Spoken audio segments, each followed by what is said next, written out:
Militarily Speaking, Episode 41, Military Officers Association of America. But we'll have to condense that to MOAA, right? I'm okay with that. Okay. I'm okay with that. This episode, we talk with Lila Quintiliani, Program Director, Financial and Benefits Education for MOAA.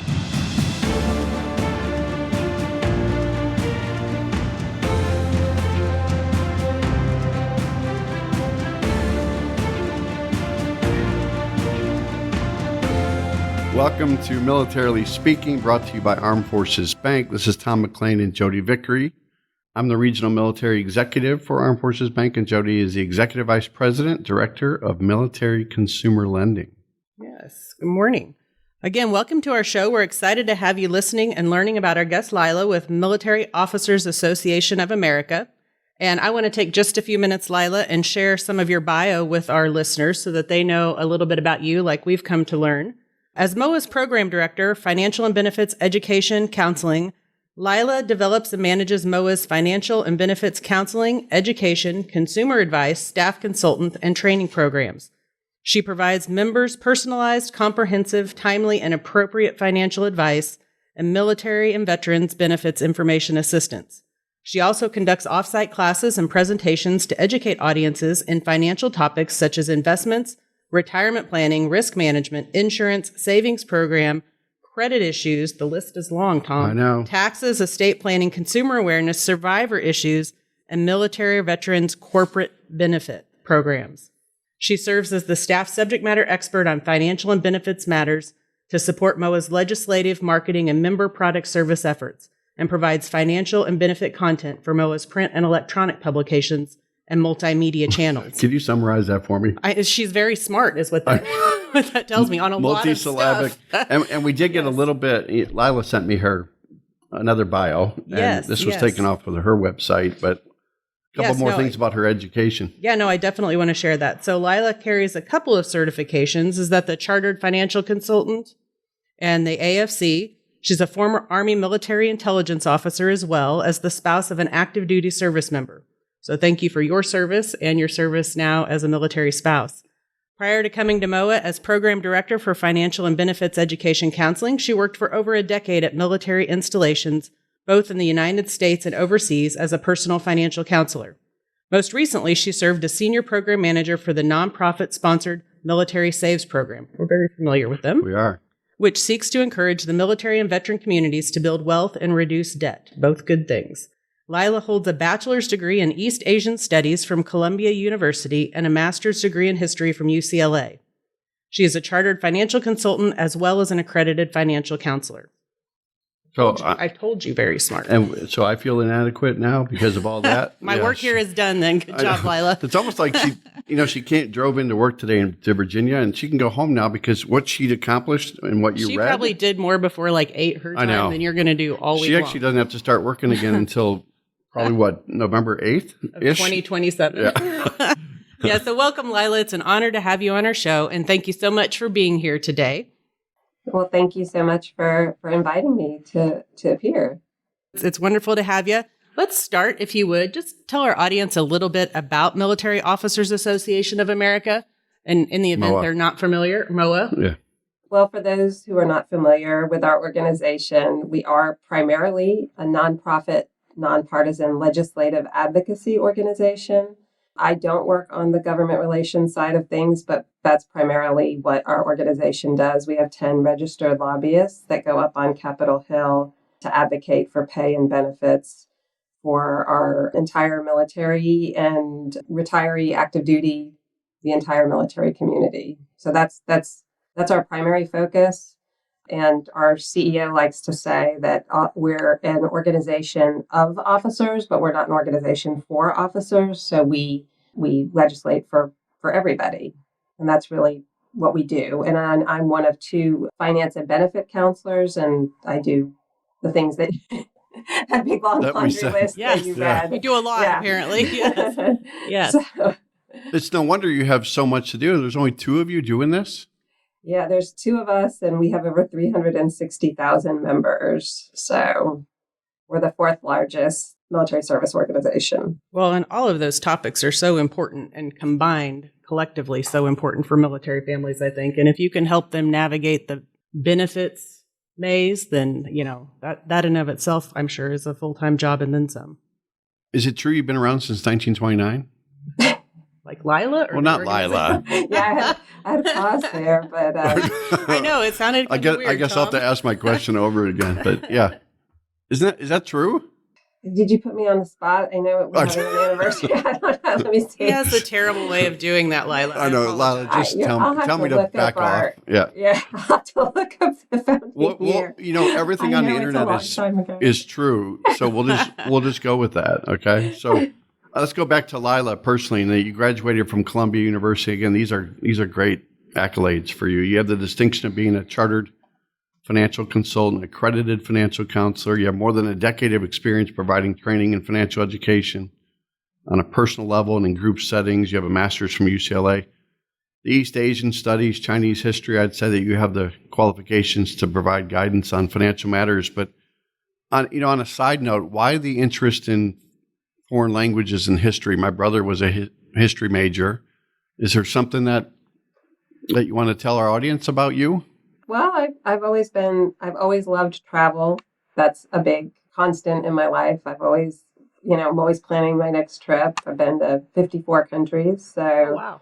I'm constantly trying to add to that list. So I've always been interested in other cultures, always interested in travel. When I went to college, I grew up in Miami, so there wasn't a lot of exposure to Asian culture. And when I went to college, I was just fascinated. So I started out going in that direction and then kind of changed course and went into the military.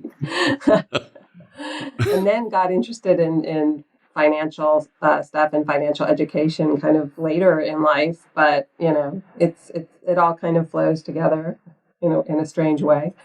Kind of found her way. That's pretty impressive, 54 countries. Yeah, my daughter is now up to, I think, 4 or 5 countries, and she's gone to like Ghana and Costa Rica and places, just more on the personal level, even though she went to Ghana to study turtles in school. But she, I think she has that same kind of DNA you have about wanting to just figure out what's important to her and make sure she does it.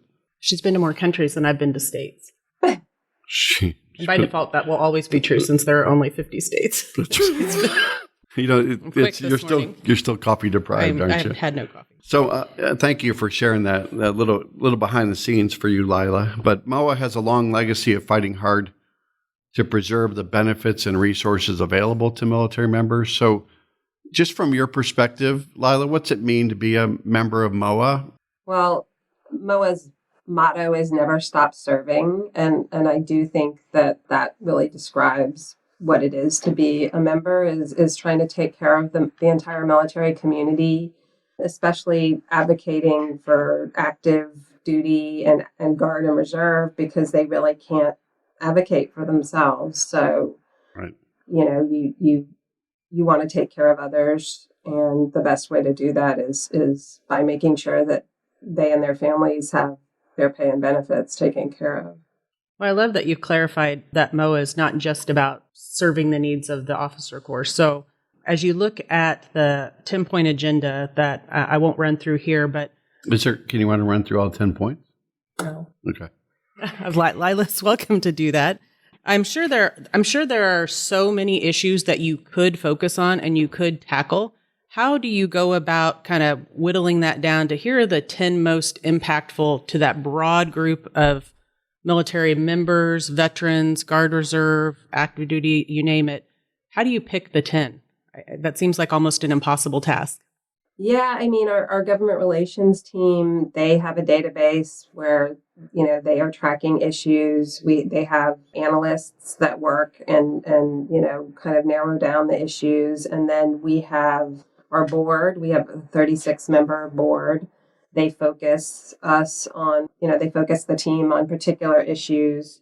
And we have a long, long list of priorities. But we know that each year there's probably only 2 or 3 that we can focus on and really try to get attention on them. And if there's legislation involved, try to get that legislation passed. Some of our issues take decades for us to pass, things like, the widow's tax, the repeal of the SBP DIC offset, things like concurrent receipt. And then we're still fighting for complete concurrent receipt. And some of these issues just take decades and decades and decades. So you have to narrow it down. And then each year we pick 2 to 3 issues that we particularly focus on. Yeah, that makes sense. And I would have to think that the whole environment around politics and all of the things that go with that we won't dive off into affect what you guys perceive as the ability to get certain topics through based on a bunch of noise that's probably circulating. Right. And it's always difficult when there's a cost involved. It's always going to be difficult to get these issues passed, which is why we sometimes have incremental progress, like on the concurrent receipt issue, incremental progress. And then, we try to get it across the final line. Another thing that an issue is on military pay. We've had some progress on that. Before 9/11, we were over 13% behind in our pay as compared to our civilian counterparts. We've been closing the gap, but, we still are about 2.6% behind our civilian counterparts. And that's something that we're really looking closely at because this is the 50th anniversary of the all-volunteer force. We want to keep it that way, an all-volunteer force, and we need to compensate. We're in a very tough recruiting environment where we're competing for, the top percentage of 17 to 24-year-olds, and we can't keep paying them wages from a decade ago. So we need to, that is one of our focuses. Our major focuses this year has been the preservation of the all-volunteer force. That makes total sense. Yeah, thanks for fighting the fight. Nothing's easy and nothing is done quickly, especially when you're involved with legislative moves up there. So let's get down to the nitty gritty, right? How does one officially become a member of MOAA? And are there qualifications to be part of MOAA? And if you don't fit the qualifications, are there still ways for people to support MOAA on the outside looking in? But is there any formality around MOAA membership? Yes, you have to be a commissioned officer from one of the uniformed services, which includes not just, Army, Air Force, Marine, Navy, Space Force, but also U.S. Public Health Service, Coast Guard, and NOAA. So they all could be members. Surviving spouses of a member can also kind of inherit that membership. But otherwise, the membership itself is not open to those who weren't a commissioned officer. The best way to support, I believe, would be using our Legislative Action Center, which is an online portal where you can see all of our various issues, where they stand in Congress, everything, we support and with explanations on it. And then there are templated letters to congressional representatives, and you can use that to send letters to your elected officials. And that's what we encourage everyone to do. You don't have to be a member. You don't have to be an officer. You just have to have that issue speak to you, and you go into our Legislative Action Center and use that to contact. And you don't have to use a template, but it just makes it easy. You can just kind of click a button and push. Plug and play. Right. Yeah. Or you can modify it and send it, however you want. But that's how we would tell people to get involved, would be to contact if any of our issues, speak to them on a personal level, to contact their elected representatives. But all this can be found, Lila, at www.moaa.org? Yes. Correct? Okay. Right. You can navigate from there to, we have a tab on advocacy, and you can get to the Legislative Action Center that way. But yes, they're all found on our main webpage. I remember doing advocacy work for ALS, Lou Gehrig's disease, for a decade, and we asked that of everybody as well that touched them on a personal level or on a professional level, and we had those templated letters that could be sent. So I appreciate you making it easy for folks to participate and provide that kind of support. And that does help, because sometimes people don't know what to say, right? But they're happy to send. And I also think people sometimes tend to feel like, oh, it's not going to matter if I do that. But we assure them that their voice does matter. Their elected representatives do track the contacts that are made to their office. So it is important. Your voice can matter. Very much so. Very much so. So we'll share that website again as we move through the podcast today. I want to switch gears a little bit and talk about your specific responsibilities, Lila. I'm very curious about what are you seeing right now? I mean, everybody knows sort of the economic climate we're in and how that impacts people and maybe military families even in more unique, different ways. What are you seeing when it comes to the demand for education in certain areas? What do you find are maybe the most pressing needs for, and if they're different by active duty versus veteran or, just families in general? What are you seeing the most questions about or the interest in? I would say it really differs depending on age group and demographic, like you were saying. I think the younger active duty folks are really concerned about the day to day, getting by day to day. They're concerned with, their BAH. That was another issue of ours this year, was that the fact that MOAA believes that 100% coverage for BAH needs to be restored. I think about 75% of active duty families are paying about $200 or more out of pocket over their BAH, because not only was BAH reduced down to 95% instead of trying to cover 100% of housing costs, but also it does not respond well to the chaotic housing market right now. And in a lot of areas, it's very difficult to find affordable housing. So I would say active duty folks, these are the issues that are occupying them, because spouse unemployment, housing issues, they're these are the things that are consuming them.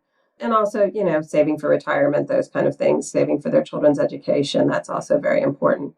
As folks are moving closer to getting out of the military, then they're worried about that transition stage. And I actually work as part of the transition team. So I do finance and benefit stuff, but my colleagues, they do more of like the career type things. So we have that as well. We offer lots of webinars and other services for everybody, not just officers. We have a lot of free resources that are open to all members and service members, veterans and spouses. So we focus on that transition time frame. And then as folks get older, they do become more concerned about benefits, health care. That's a big thing that we do a lot of education on.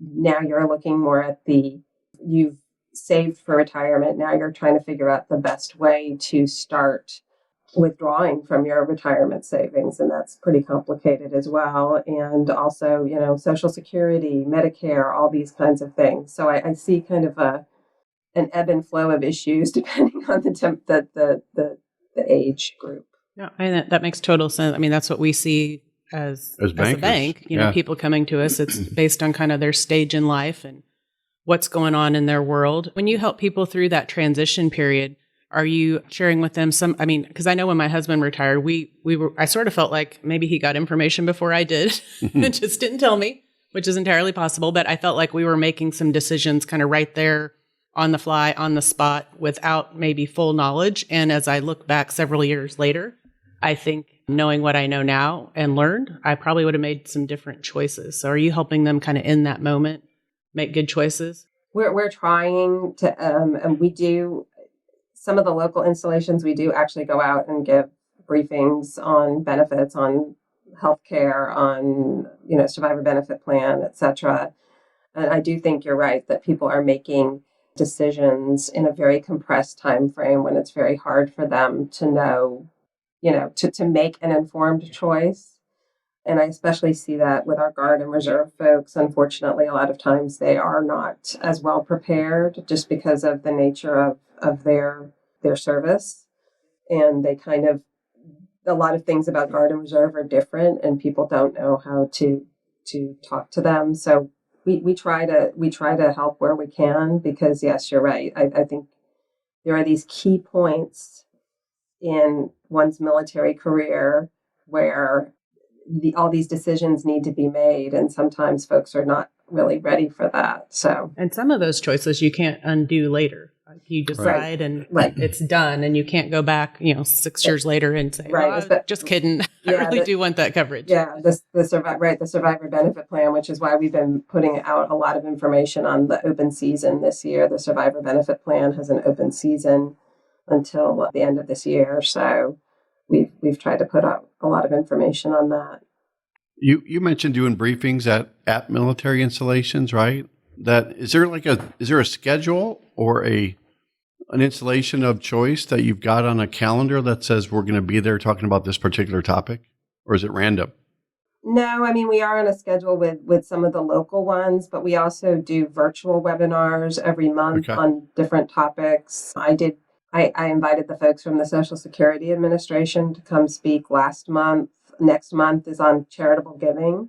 So we have different topics that everyone is welcome. You don't have to be a member. They're virtual. So you can sign up, and even if you can't be there, they'll send you the link to the webinar after the fact. So we try to do things on different, so some we do in person. That's mostly just in the Northern Virginia, the capital region, that we do those kind of briefings. But then we also do a lot of virtual things. We have virtual classrooms that folks can sign up for. You don't have to be a member, but sometimes if you're not a member, with some of those, there might be a nominal cost. But there's a lot of free stuff that we do as well, those monthly webinars on pay and benefits. They can find out though more at MOAA.org. Yes, we have a tab, an events tab, and we try to do 1 to 2 finance and benefits webinars a month. And then the other more career transition folks also do 1 to 2 a month. So on any given month, we might have something on, Social Security, the open season for signing up for TRICARE, interview skills, resume writing. We do all kinds of stuff like that. Wow. Does MOAA have like a newsletter of sorts where people can actually go to the website, sign up, and get a recurring newsletter? Yes, we have a newsletter that anyone can get, and you can sign up. And depending on your interests, I believe, maybe I better find out, but I do think it depends on your what you signify as your interests, how exactly the newsletter looks. I'm not 100% sure of that because I'm not on the comms team, but we'll let them peruse your site and find out. That's their homework assignment. Yeah, and you can sign up for our electronic newsletter that comes out each week, and then members do receive our award-winning magazine, the Military Officer magazine. So she put a plug in there about award-winning, right? I like that. I would too. I would too.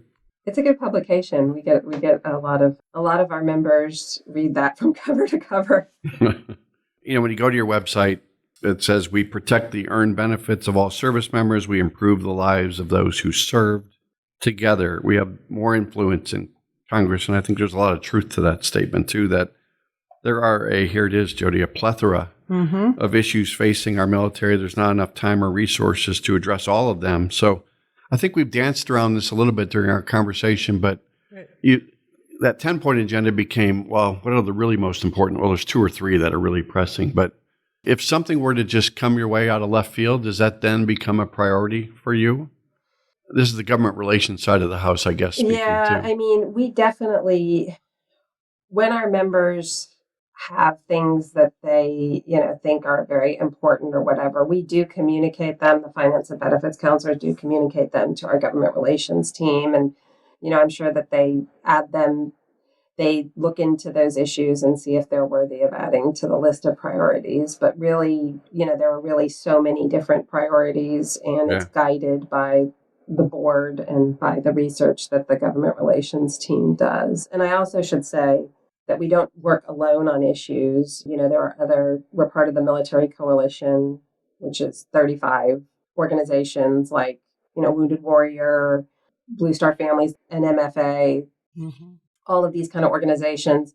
We don't always agree with them. MOAA is the permanent co-chair of the Military Coalition, but we do come together with them. And that makes us a more powerful voice on Capitol Hill. So it's always best when we have issues that our other organizations in the Military Coalition, if they are also interested in those issues, that then it's easier to kind of move the needle on the dial. Bigger voice, right? More organizations. Yeah. Yeah. I'm sure that as you've done education yourself, again, shifting gears just a little bit, or I've seen in cases where an organization is advocating for a specific type of legislation that sometimes we use stories of individuals that have been affected by the lack of benefit or the lack of coverage in an area. Are there any stories like that you could share with our audience to sort of put a personal spin on the good work that you're doing, whether they're folks you've encountered through your educational efforts or ones you've seen MOAA highlight as part of the human side of pushing for legislative change? I would say the ones that I personally see are a lot of times we have surviving spouses that haven't been prepared very well, let's say, for their spouse's passing. So it kind of, they kind of are in shock and don't know what to do. And we try to always help them. We have publications that can help them kind of navigate the next steps. We have a checklist that we send out. And so we do pretty frequently help surviving spouses. Those are people that I speak to, and my colleague does as well. We also, I know that, and this is not something I directly interact with. I should have mentioned it before, but we have 2 subsidiary foundations that MOAA, MOAA is, as I said, a nonprofit, nonpartisan legislative advocacy organization. But then we have 2 foundations, the Scholarship Fund, which gives scholarships to both officers and enlisted, and has given over $160 million Wow. in educational assistance to more than 16,000 students over the years through interest-free loans and grants, a mix of both. And they're supposed to disperse about $3.6 million this year. And they are always looking for more families to give to, especially enlisted families. And that's something that we always try to put out. So there's that. But then there's also the Crisis Relief Fund. And my colleagues at the MOAA Foundation, they sent me some information right before the AMBA workshop about how the most recent grants that the Crisis Relief Fund had given were all to 100% to enlisted or connected to enlisted individuals, and 100% of applicants said they would recommend the program. The average income of folks that we were giving these crisis relief grants to the average income was $29,000. So these are people that are really, in need, and we try to give them grants. It's definitely clear that you're putting the money where it could be most used and most probably valuable to those families, given the limited kind of discretionary income that's probably available to deal with a crisis or something else unexpected going on in life. I was struck as we were talking about stories and listening to you talk about that. We've had, I think, been blessed to meet military spouses by virtue of doing this podcast. And so many of them find themselves helping organizations like yours advocate for important legislation. And to a person, they're like, I never thought I would see myself doing something like this, but they care so deeply about this community that they're willing to kind of get in the fight, put themselves out of their comfort zone, and share their stories. Reminds me of that love lives on, right? Mm-hmm. Yeah. Most definitely. Lila brought up, though, a couple things, like she said, the 2 different funds that they have out there. I don't know if I would have even known that. So I appreciate you sharing that with our audience, Lila. Definitely. By the time this podcast gets published, there will have been a decision probably in D.C. about the shutdown that's coming up, government shutdown, but slated for the 30th September. But, going forward, this will always be a battle, I think, on Capitol Hill over government shutdown or not. And just because it's this fiscal year, it may happen the next fiscal year and 10 fiscal years from now.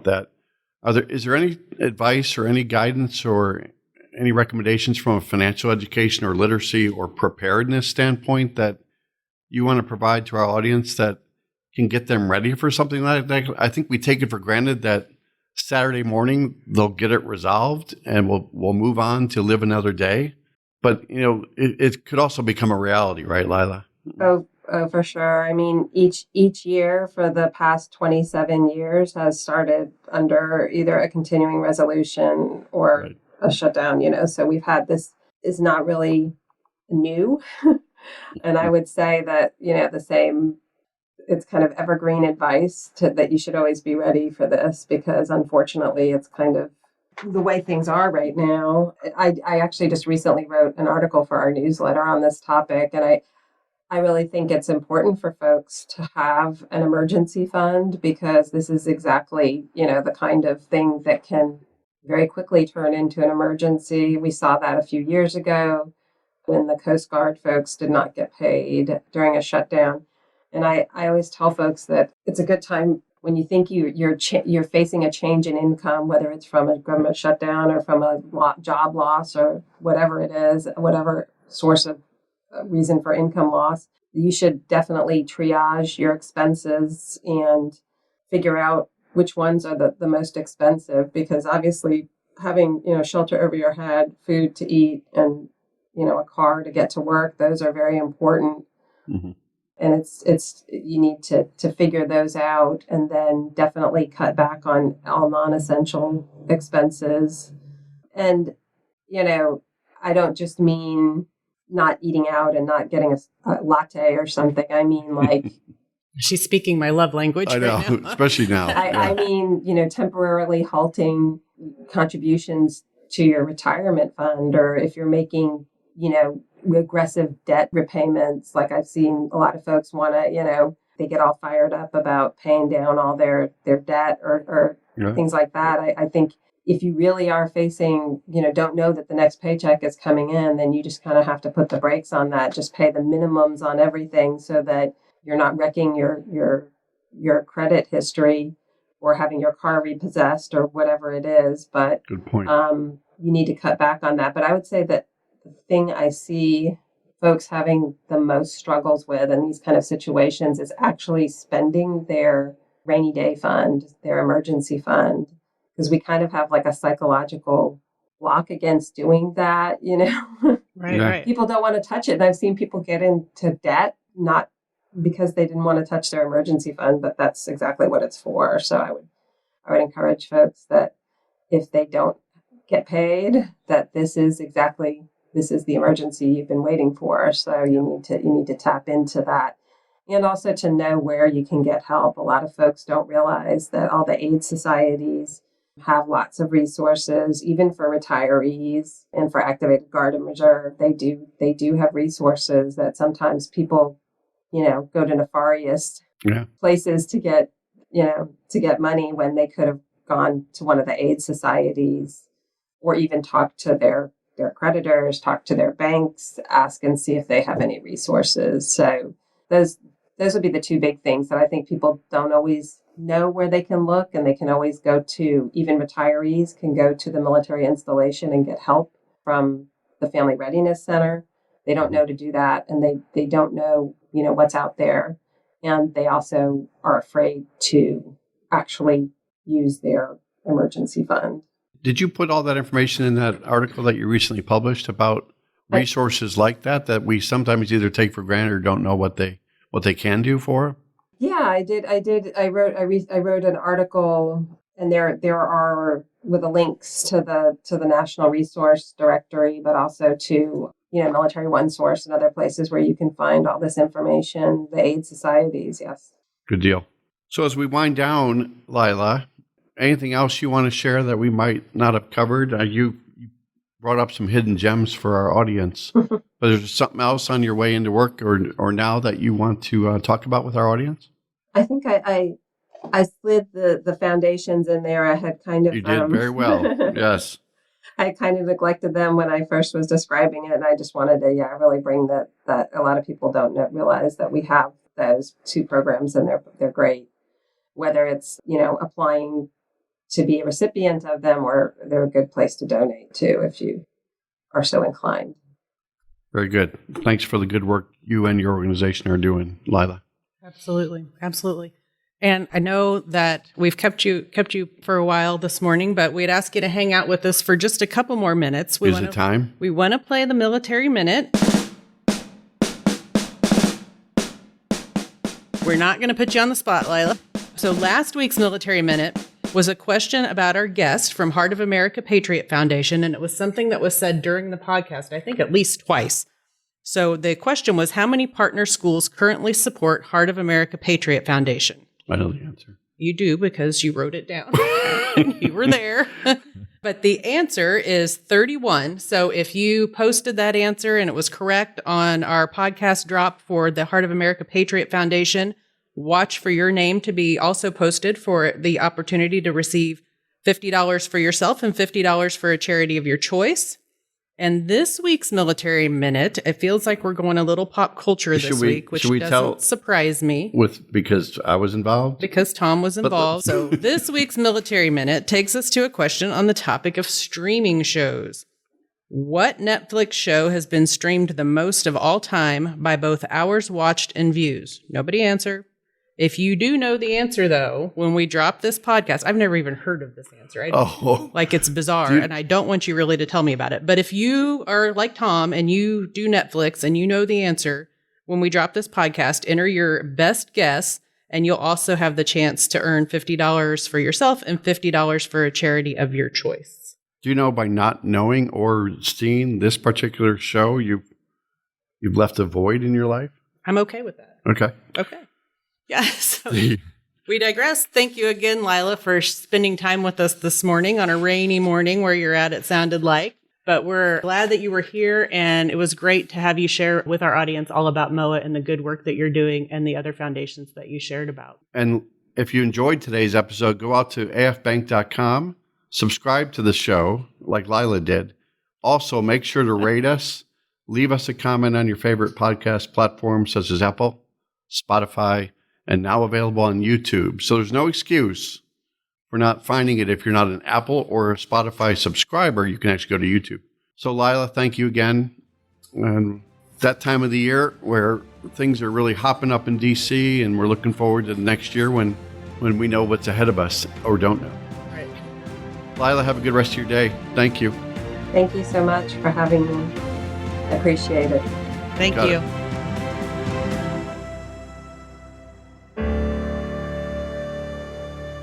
Copyright 2022 Armed Forces Bank, member FDIC, equal housing lender. All non-Armed Forces Bank owned apps, websites, company names, and product names are trademarks or registered trademarks of their respective owners. Their mention does not imply any affiliation with or endorsement by Armed Forces Bank of them or their products and services. They are merely used as examples of the many available apps, companies, and websites that offer similar services. Before using any app or website, you should carefully review the terms of use, data collection, and privacy policy. Apps may have an initial cost or in-application purchase features. This information is general in nature and is not intended to be legal, tax, or financial advice. Although Armed Forces Bank believes this information to be accurate, it cannot ensure that it could change. Statements or opinions of individuals referenced herein are their own, not Armed Forces Bank. Consult an appropriate professional concerning your specific situation and respective governing bodies for applicable laws, such as IRS.gov for current tax law. Armed Forces Bank, the Armed Forces Bank logo, and the Militarily Speaking logo are registered trademarks of Armed Forces Bank.